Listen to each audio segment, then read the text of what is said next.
Hello, I'm Nick Scarlet, and with me today in the Scarlet chair is the fantastic Natasha Scharf. Now, you're a journalist, a writer, and a DJ. Yeah.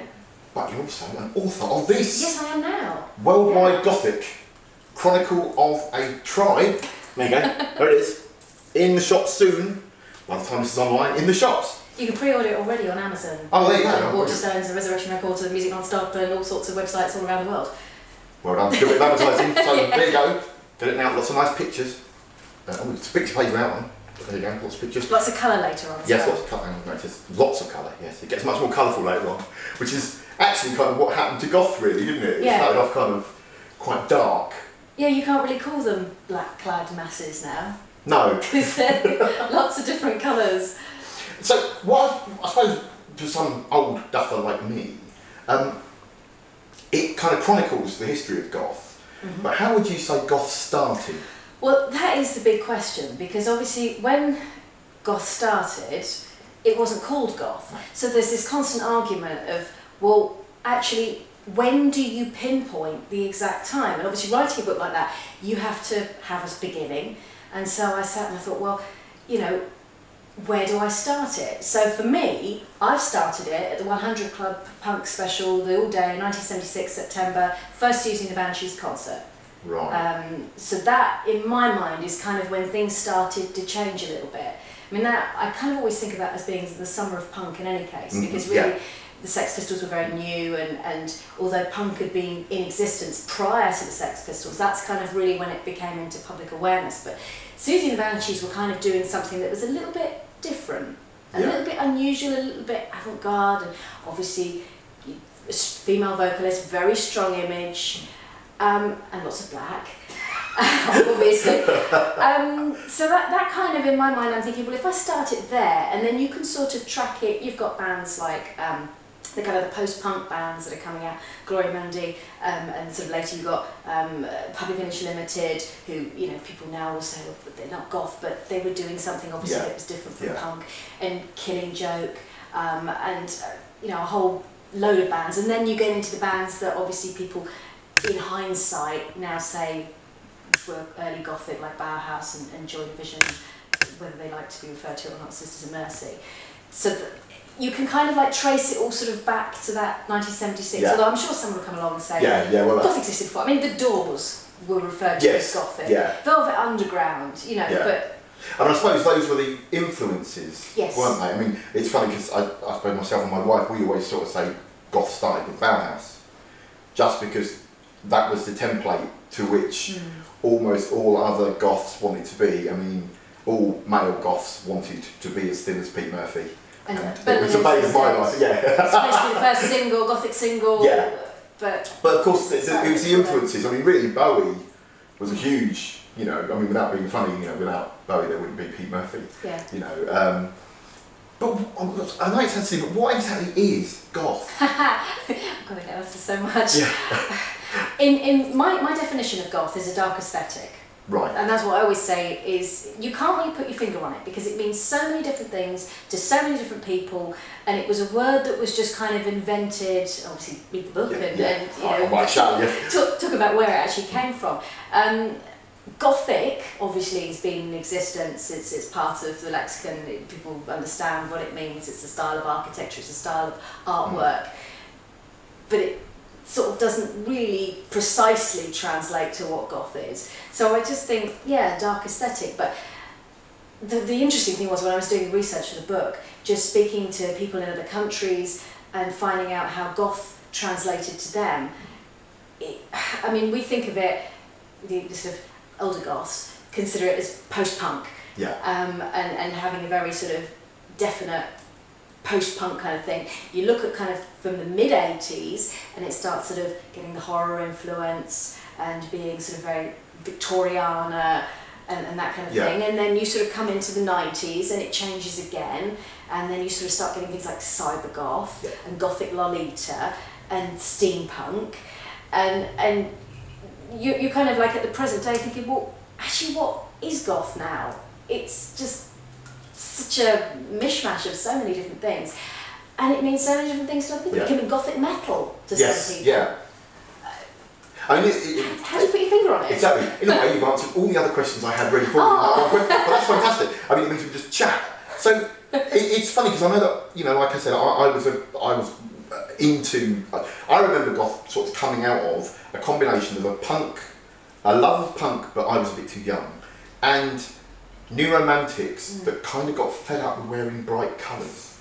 And that's kind of it. I remember having all burgundy hair and loads of makeup, and then one day thinking, black, I'll just go black. And we all went black almost en masse. And there was lots of influences then, because there was a lot of guitar stuff, like, you know, Southern Death Cult was one that my brother was a huge fan of. And yet I was much more into soft cell. I mean, I remember almost goth starting when Mark Harmon started crimping his hair. Do you know what I mean? In that was sort of the start of when we all went from being quite, ooh, hello, to much more dark. But it was much more fun as well. And I mean, I suppose one of the questions I'm really interested in is, how did it spread? Because it was quite an English thing, wasn't it? Well, yes and no. Really? I mean, people kind of think of punk as being English. You know, you think of the Sex Pistols and Vivienne Westwood and Michael McLaren, and it's all very, very British, you know. But there were punk scenes happening in other countries as well. I mean, you look at America, and you had sort of the garage punk stuff with the Ramones, you had the Stooges, and then that kind of like translates into the kind of more avant-garde-y sort of things, where you've got Patti Smith, for argument's sake, and you've got the kind of the whole New York scene, that things were coming out of there, which wasn't goth per se, but there were elements of gothic about. You've got the Cramps, who at the time were considered to be, you know, a gothic-y kind of band, although in hindsight they said, well, no, they're psychobilly. It is funny, isn't it? Because I know that era was very, because we hadn't got names, it was a very, I mean, I remember all the journalists calling it the post-punk blank. And we were all positive punk was the enemy. No, we weren't that positive. But when someone's talking, I'm so bored.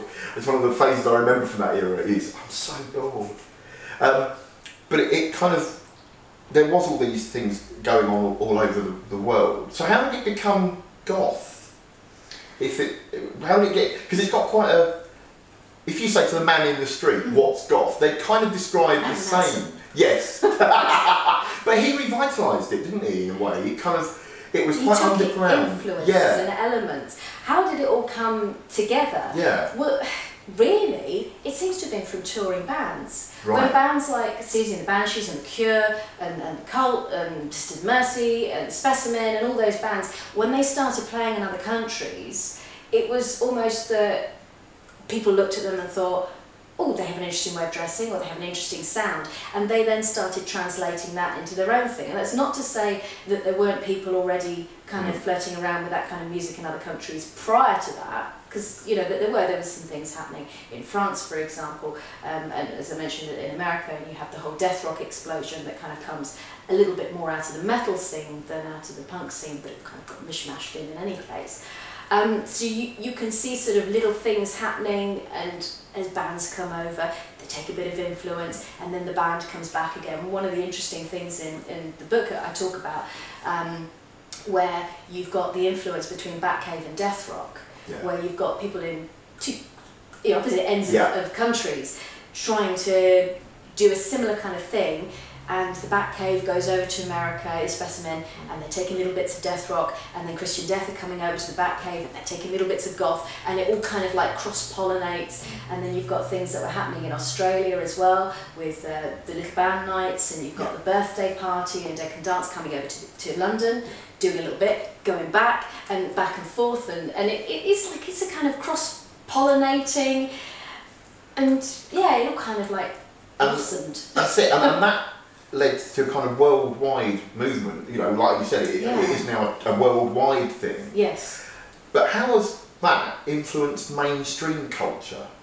Well, the mainstream culture kind of takes little bits and pieces. I mean, in the 80s, goth was very mainstream in the UK.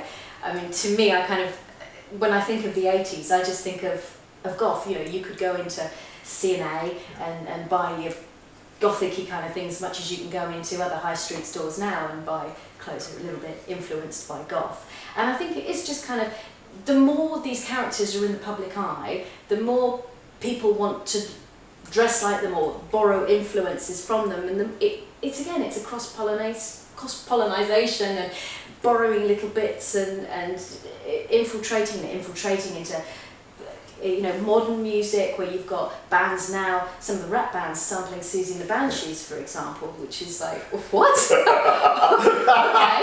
that's interesting. That's actually making me shake in fear. Unexpected, very unexpected. And then you've got cinema, obviously borrowing elements of Gothic, or TV soaps having goth characters in. And I think it is just sort of, the more popular it becomes, the more it speaks to a younger generation, the more it kind of just comes into popular culture. And what do you think is the future for the Gothic movement? I think it's just going to continue to evolve. I mean, Goth has been going for so long already. Let's say, for argument's sake, 35 years, possibly even longer if you look into the Doors and the Velvet Underground, and even kind of to some extent the Beatnik generation. They were sort of quite Gothic in a way in that respect. So I think it will just continue to evolve. Whether it will still be called Gothic or whether it will still be called Goth remains to be seen. But there's this new stuff happening all the time, even stuff that isn't part of the underground goth scene. You've got bands coming out of Shoreditch at the moment who have a very post-punk sound. O Children, Ulterior Romance, you listen to these and it's like Joy Division and Sisters of Mercy and The Cult, but yet they don't identify necessarily with being Gothic, and they don't necessarily look as the goths look in the underground. So it's kind of interesting, it's an evolution. I think things have to evolve in order to survive. It's natural selection, if you like. And just before we finish, what's next for you? Oh, well, lots of plugging for that. Yes. Lots of writing. I'm a freelance journalist, so I've got lots of commissions on at the moment. And I have some other books that I had been working on previously, so I think it's time to go back to those and try and see if I can tweak them a little. Now, you said you wrote that in 2 months. So if you wrote that in 2 months, then watch out, world. If you can do that quickly, then... It is a culmination of my life's work, so it wasn't just literally, right, 2 months, dive into the deep end. What is that? Okay, well, thanks ever so much. Thank you very much. That's Natasha Scharf, and there's a book, Worldwide Gothic. Go buy it. Go buy it now.